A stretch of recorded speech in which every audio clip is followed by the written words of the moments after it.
Hello and welcome back to Uroru Niwa. My name is Mike Charlton.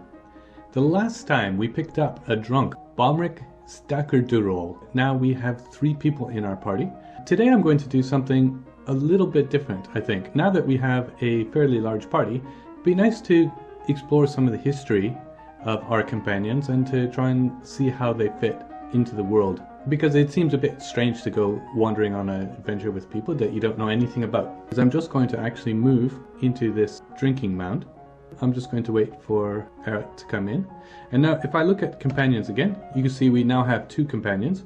I have Arat Artuxero and Balmric Stackerdurol. Now last time as well, well not last time, I suppose it's been a few episodes ago, I promised to add nicknames to these people. I wasn't completely overwhelmed with responses, but I did get some responses. So now we do have some nicknames for Adil and for Arat. And I think I will make up one for Balmric. So what I can do is I can go and look at myself. I'm going to just go into customization. I'm going to make a nickname. So the nickname we had for Adil was Sarah. And I think the intent was, although the person didn't get back to me, it's a series of books or graphic novels for young adults, I think. And Sarah is apparently short, which I guess goes well with Adil, who's a dwarf. The next one, let's have a look at Arat. And Arat's name was going to be Tess. So let me do that first of all. Arat's going to be named Tess. You can see now when we look at these names, it says for us, it says Adil, Sarah, Zilbantabam, and Arat, Tess, Artuxero. This is not the normal way. Normally it replaces the first name. You can set it up with a few different options in the configuration, but I tend to like it this way because I still want to see the original name. This puts the nickname in the middle, which I like. And the last one, I think, Balmric. Let's have a look at Balmric again. I forgot what he looks like. So he's very skinny. He has medium length sideburns that are neatly combed. He has a very long mustache, which is also neatly combed. He has a very long beard arranged in double braids. His very long hair is arranged in double braids. He has a clear voice.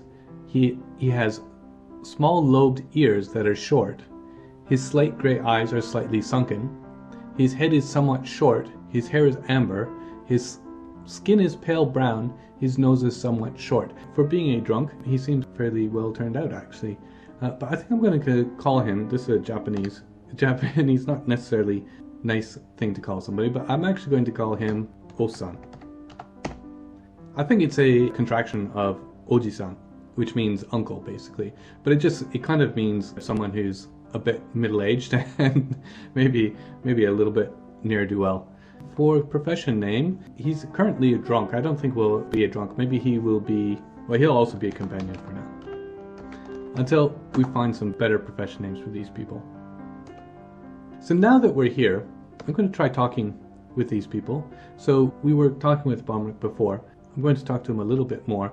And we had already determined that he has no family. But I do want to know something actually about him. So let's talk about values a little bit more. If you actually talk about values with NPCs, it will exercise some of your skills actually. Since we're a reporter, the skills that we'll exercise will actually be useful to us. Let's see what he thinks about friendship. He's very accommodating. He says, I don't quite concur. You are so clever, I must concede. We can continue, so let's drop the argument. He's annoyed because it was raining on him. And let's see what else. He seems to have completely different values than us, so I wonder, did you think he values the truth? He values the truth, which is nice. How about cooperation? Now he doesn't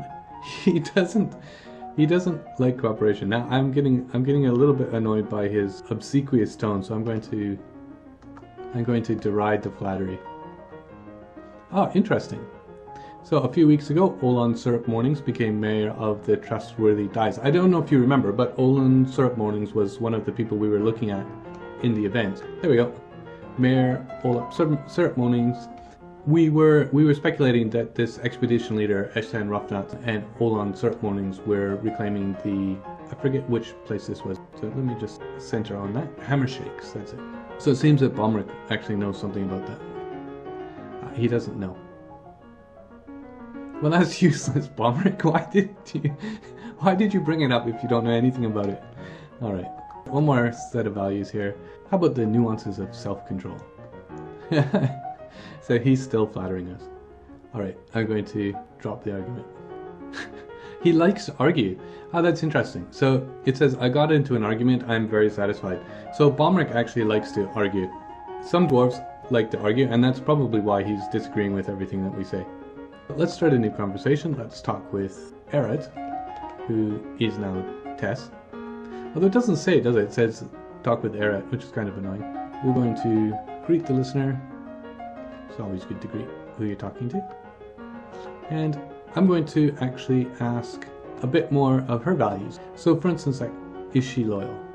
So she believes in loyalty, which is good. So let's see what she thinks about cooperation. She agrees with us with cooperation. So I think we're in sync with Tess here. Let's do one more. What about self-control? Because she kind of went off on her own. So we said people should be able to control themselves, but it's fine to follow impulses that aren't too harmful. Yeah, don't go chasing after ibexes if I tell you to stop. That would be nice. But it seems that she's in sync with everything that we are. So she's a good companion. So we have interesting companions here. I'm going to start a new conversation.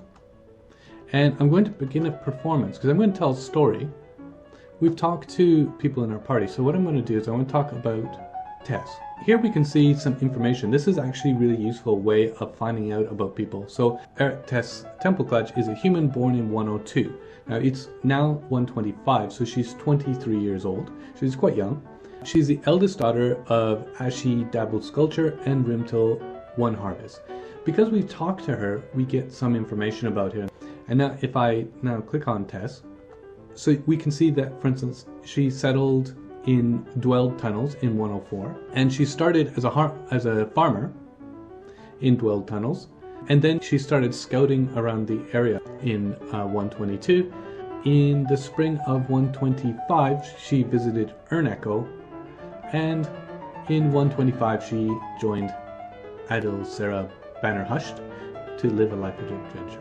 Let's talk about her visiting Ernecho. So again, I'm just going to press dot. Says this storyteller has promise. This storyteller is good, so maybe we're getting better. Stumbling over the details, this storyteller thinks, well, Balmric finally stopped complimenting us. And then we improved slightly and we conclude our performance. She grew up in Dwelled Tunnels, so let's see where that is. So now if I say Q again, capital Q, and I go to sites and I search for using F, Dwelled Tunnels, and now I press Z to center on selected. So there's Dwelled Tunnels way over there. So that's where she grew up, right on the coast there. And now if I then go back to filter again, and so then she made a journey to Ernecho just before we encountered her. And that's there. So, and I press Z again. And so that was like halfway to where we met her. So we met her actually, I just move the cursor. We met here where we started in Knowing Constructs. So now we can do the same thing. If I now begin a performance and tell a story about Balmric Osan. He was born in 68, which would be 57. And that's actually fairly young for a dwarf. Dwarves live to be about 160 or so. So he's of unknown parentage. What that probably means is the game just poofed him into existence, because the drunks are probably just there as filler in the population. But when he joined our band, he became a real character in the game. So he'll be now a real character, but he probably doesn't have any history at all. Now, if we actually just press return here, I think we'll find that the only history he has is he joined our band. So there's not much we can say about that. I just realized, though, that we're in a big enough space we can do a dance, and I want to do a dance. So let's begin a performance. We're going to dance. So, but I wanted to do the Erased Ram because that is such a good name. It's really funny because I don't think this is hard coded. This is just RAM. In this case is not random access memory. This is an actual RAM, like a male sheep, and it's just complete coincidence that it's the Erased Ram, which I think is hilarious. And the choreography is masterful, so why not? Let's give it a try and see what happens. So I'm going to press return. She is occupied. I'm going to now press dot. You see these musical notes here. When you start dancing, other people will do the musical part of the performance. You can see I'm dancing the erased ram. I'm dancing well, which is nice. One of the drunks who we haven't talked to, so he doesn't have a name yet, makes a mockery of the vehicle with a shameworthy performance. Now, the vehicle will be one of the instruments used in the music for this dance. Someone is making a mockery of the capi, which is the same thing. Now, the reason they don't have names is because they are currently just statistics. They don't, until we actually talk to them, they won't have a name, and that's why they don't show up. Arat is saying that the chanter is middling, and Balmeric is saying that it vaguely sounds like a capi. So here, Arat and Balmeric have decided not to join in, but the drunks are very happy. And in fact, I think that's the blue guy there, I think is the sheriff, who's also having some fun. So I'm going to just continue. Arat and Balmeric, as usual, are giving their commentary.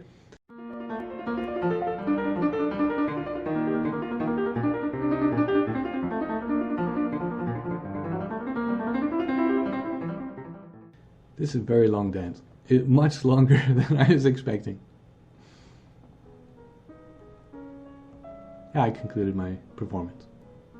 I saw the performance of the erased ram. How incredibly interesting, and it's very interesting. And the short ears drunk said, the erased ram was performed, it's very interesting. So we were very interesting, which was nice. I actually want to do one more dance, because just for fun, I want to do the one that's in our civilization, which is the Saturnine Luxuries. And this is one that requires quite a lot of people, I think. So it's that the dancers perform in a double circle, moving to the music's Atrid rhythm. So let's give that a try. I want to see how that goes. Oh, I have to move to a location.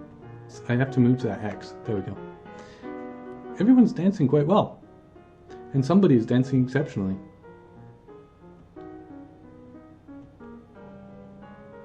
Quite a quick dance. So how do people think about it? I danced the Saturnine Luxuries. I really enjoyed that. So Balmeric enjoyed dancing. The grease-haired drunk thought it was incredibly interesting. The sunken-eyed drunk thought it's interesting. And the sheriff danced the Saturnine Luxuries, and it was very enjoyable. Alright, so now that we've done a few dances, I'm now going to save the game. I want to actually look up some of the history of Tess. This is the save directory. What I'm going to do is I'm actually going to copy, so copy -R, Destiny to Destiny Legends 2. So this is, I'm just going to make a copy of our current save directory. Now I go back and run Dwarf Fortress, and let's skip the introduction. And now I need to continue playing because I've just copied the original save game, and make sure to go to the right one. So here we go. So this is Destiny Legends 2. So now what I need to do is I actually need to quit the game in order to go into Legends mode, because you can't run any of the other modes unless you've actually stopped the game. So what I do is make a copy of the save, open that, copy save, and then I can quit the game. So I press escape and retire at this location. And yes, I want to retire. Wait till that finishes. Takes a while, especially if I have a big world, it takes quite a long time. And now I can start playing in Destiny Legends 2 and look at the Legends directory, or Legends mode. And that's how you have to do it, basically.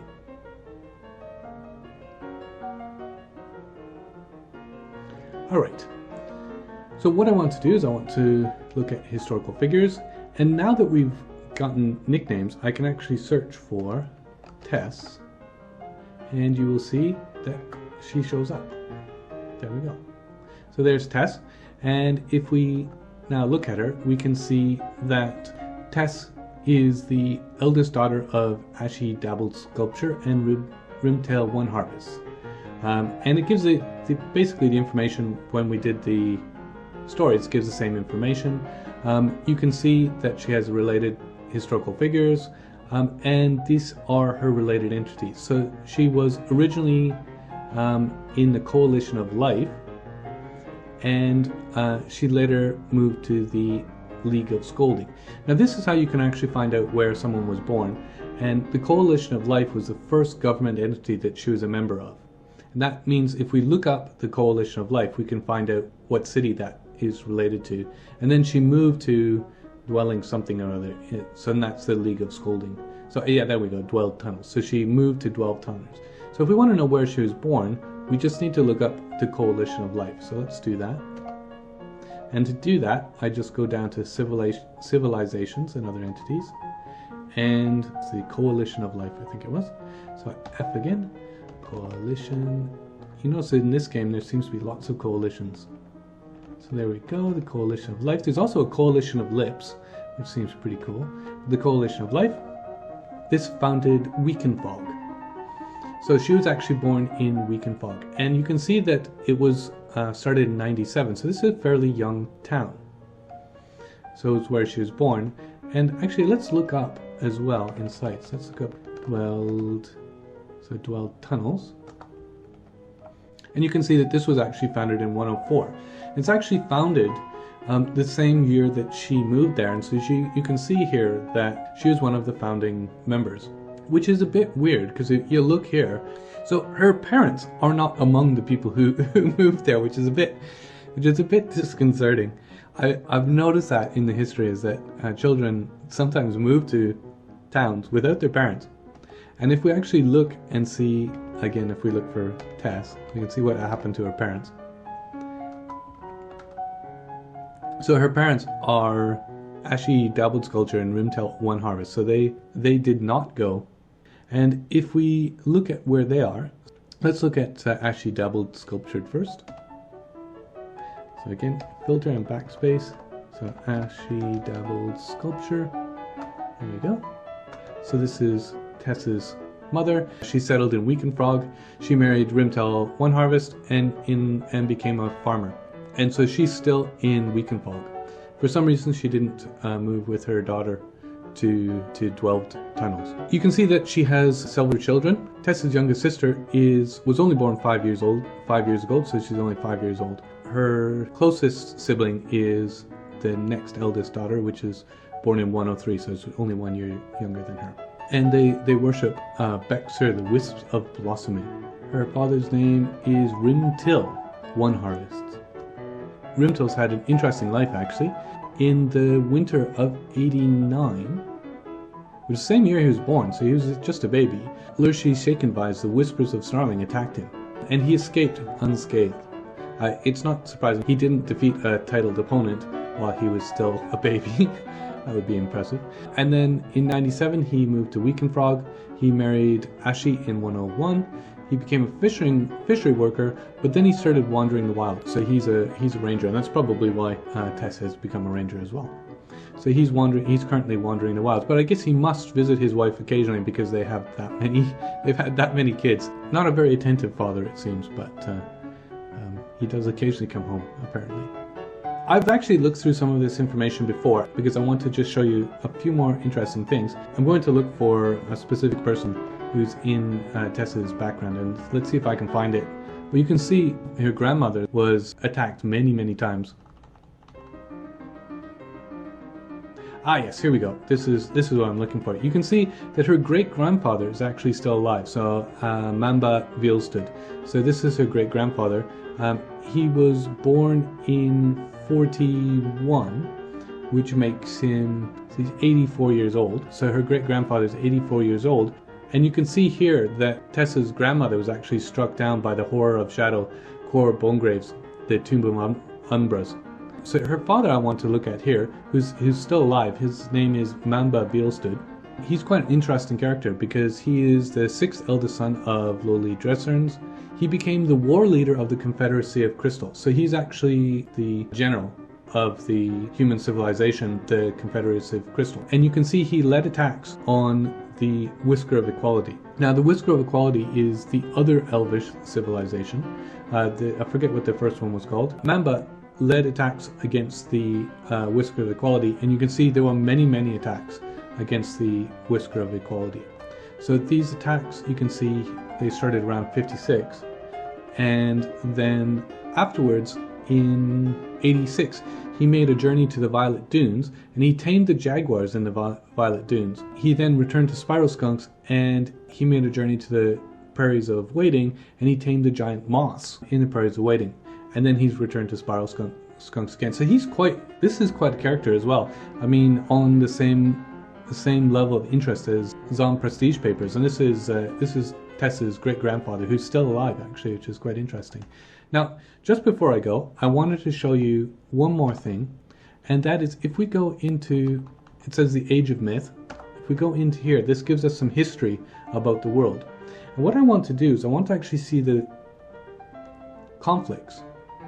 You can see that right now it's highlighting some of these things. So these are the yellow ones are the important events, and the grey ones are not so important events. If you press P, it will highlight all events, but I just want the important events for now. And so what I want to do is, you remember that it was in around the year 50 that the Confederacy of Crystal had all its attacks on the Whisker of Equality. And so you can see here, for instance, Dokukush, the dented assault occurred. And this is the Confederacy of Crystal attacked the spread of sheens of the Whisker of Equality at Twinkle Valleys. So I'm just going to actually go to, well, here's one here as well. The Confederacy of Crystal attacked the merged snarls of the Whisker of Equality at Laserweist. So let's go there. So I'm just going to, and I assume actually, so you can see here it says that the Assaulted War began. So this battle here is probably part of this war, but I'm going to just make sure. So if you just put it at the top of the screen, and if you press return, it will go to that event. And you can see on the right, there's a map of showing where it occurred. And this is, just to give you some context, I think we're about here, where my mouse is, and where Tess was born is down here somewhere, or maybe just off to the right of the screen here. So, and this is where you can see here, these are, at the time, this is in the year 50, you can see that these are where the elves were living, and this is where the dwarves were living, and you can see here, these are the human civilizations here, these AEs. Right, so this is the Confederacy of Crystal mostly in here, I think. I'm not sure if this is the other human civilization, but here is, in here are the elves. And this large tree sign is the main city of Laborvice, and that's where this attack occurred. Now what we can do is, you can see it says part of the Oku Gashro, and if we just actually press return on that, because that's when it's highlighted, we'll get the list of all the battles in the Assaulted War. And you can see that it tells you what's happened. It says the Assaulted War was waged by the Confederacy of Crystal on the Whisper of Equality. The most significant cause of the conflict was a dispute over the devouring of the bodies of sapient beings. Now, this is something that is a bit strange about this world. Elves in Dwarf Fortress eat sapient beings. So sapient beings are basically people who think and can, and in the game it basically means that they have a language and they can converse in a language. And so elves actually eat intelligent beings, whereas none of the other kind of civilized races will eat sapient beings, only elves. And so this has caused a war between the Confederacy of Crystal and the Whisker of Equality. And you can see that the war went on for a long time, and in fact Laborvice got pillaged. See here, this is the 24th pillaging of Laborvice, and here we go, 32nd pillaging, the 34th pillaging. It went up to, and this is like that is their main city. It's got what, 69th pillaging of Laborvice. And I can tell you now that this was the end of the civilization around 85. So this elven civilization actually no longer exists. It was completely destroyed in this war. Now, this is not actually the first, when I looked at this before, this is not actually the first thing that happened. You can see that, in fact, that the Realm of Creating, which is the other human civilization, attacked the Whisker of Equality. And this is in the Fierce War. So this actually Fierce War here, you can say this is the Realm of Creating attacked the Whisker of Equality, and it was the same conflict, this dispute over devouring of the bodies of sapient beings. And you can see it also went on went on forever, and they pillaged labor advice as well many, many times. So what's happened is that both the Realm of Creating and the Confederation of Crystal teamed up together to completely destroy the Whisker of Equality. So the Assaulted War. Again, you just make it as the top highlighted one and press return. So that's the Assaulted War. And we can see the first one in which Tess's great-grandfather was part of, I think was in 56, if I remember correctly. And you can see here that the early spring of 56, the Confederacy of Crystal attacked merged snarls of the Whisker Equality. The human Mamba Veilstood led the attack. And you can see there were 32 humans involved with no losses, and the attacker was uncontested. So basically everybody ran away because they just kept getting hammered. And if we just keep going, you can see that there was pillaging here. This is also interesting as well, is that in the early spring, the dwarf Litas Councildern was enslaved by the Confederacy of Crystal, and he was moved to Blush Breached.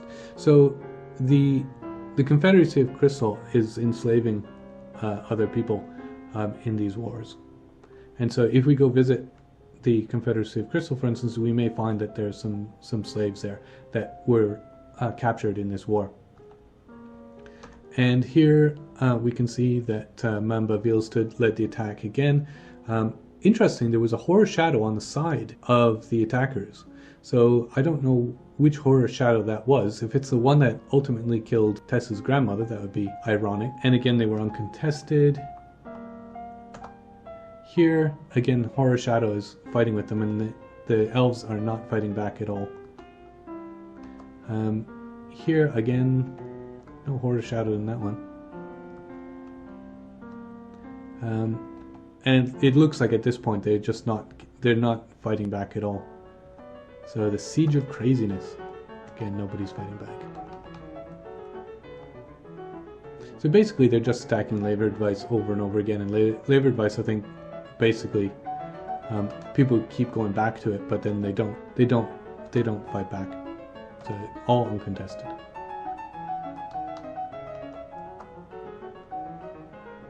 Yeah, so that's all uncontested.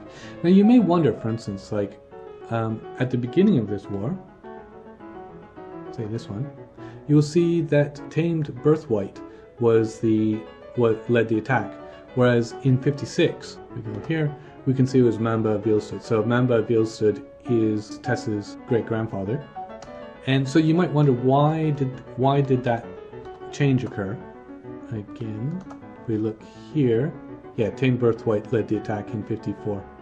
This is probably the last one, in fact, where the elves actually fought, and there was only 2 of them. What happened with Tamed Birthright? So let's have a look at that.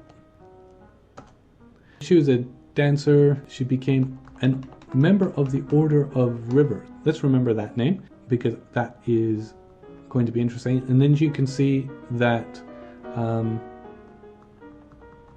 she tamed the giant magpies in the problematic plane, and actually previously you will have seen that some of these giant magpies actually took part in the wars. Then she attacked the Whisker of Equality. You can see in the early spring of 55, Tamed became the sacred stream of the Order of Rivers. And that's why, so she's now the sacred stream of the Order of Rivers, and that's why she's no longer leading attacks. And then she died in old age in 98. So let's have a look at the Order of Rivers.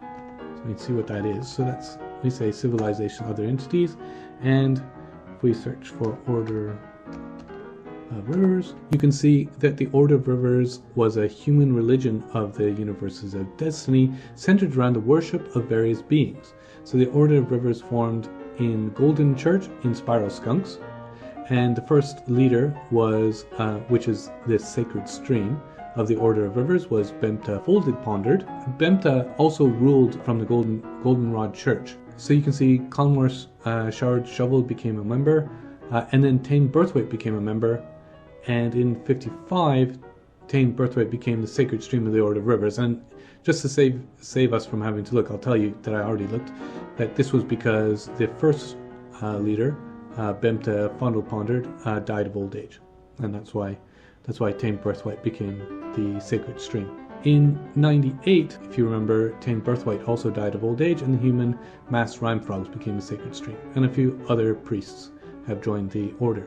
And so that's a little bit about Tess's background. And you can see, in fact, that her family is actually tapped into this really powerful structure. He's also, responsible for destroying the elven civilization and enslaving many people as well. So it's quite interesting background for Tess. I hope you've enjoyed today's episode. Next time we're going to go back into adventure mode and we will continue our journey. Until then, this has been Uru Uru Oniwa. My name is Mike Charlton and I will see you next time.